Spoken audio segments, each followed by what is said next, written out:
আসসালামু আলাইকুম রহমতুল্লাহ। আশা করি সবাই ভালো আছেন। আজ আপনাদেরকে নিয়ে আসছি আমার প্রিয় লেবু বাগানে। এই বর্ষার সিজনে লেবুর বাগানে বাম্পার ফলন, মাশাআল্লাহ মাশাআল্লাহ। আল্লাহর প্রতি অনেক অনেক শুকরিয়া। লেবু বাগানে প্রচুর লেবু এবং সবগুলো লেবু পেকে হলুদ হয়ে আছে।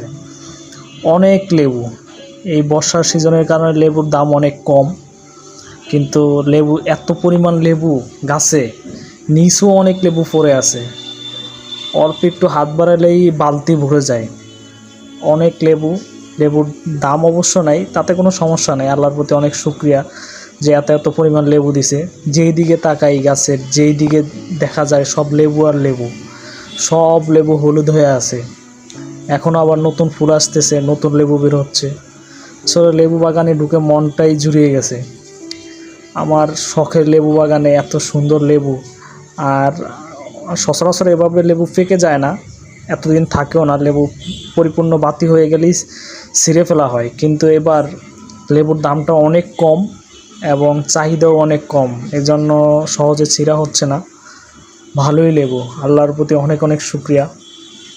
লেবু বাগানটা আরও বড় করার ইচ্ছা আমার। 2 শতাংশের উপরে এই বাগানটা, আরও অনেক কলম লাগানো হয়েছে, বড় করার ইচ্ছা আছে। বাগানটা একটু অপরিষ্কার আছে, বর্ষার কারণে পরিষ্কার করানো হয় নাই। আশা করি বর্ষা শেষ হয়ে গেলে আবার সুন্দর করে পরিষ্কার করা হবে নিচে থেকে। বর্ষার মধ্যে পরিষ্কার করলে আবার বৃষ্টির পানিতে বন বড় হয়ে যায়, এই জন্য খুব একটা পরিষ্কার করা হচ্ছে না। কিন্তু যে পরিমাণ লেবু, লেবু দেখে মনটা ভীষণ ভরে গেছে। আল্লাহর প্রতি অনেক অনেক শুকরিয়া। আল্লাহ নিজ হাতে দিয়ে রাখছে।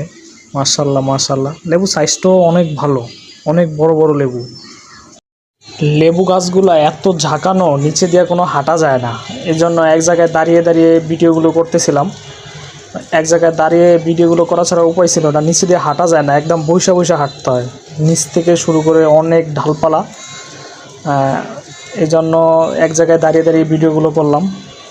আশা করি আপনারা দেখে ভালো লাগলো। দোয়া করবেন আমার বাগানটা যাতে আরও ভালো হয়।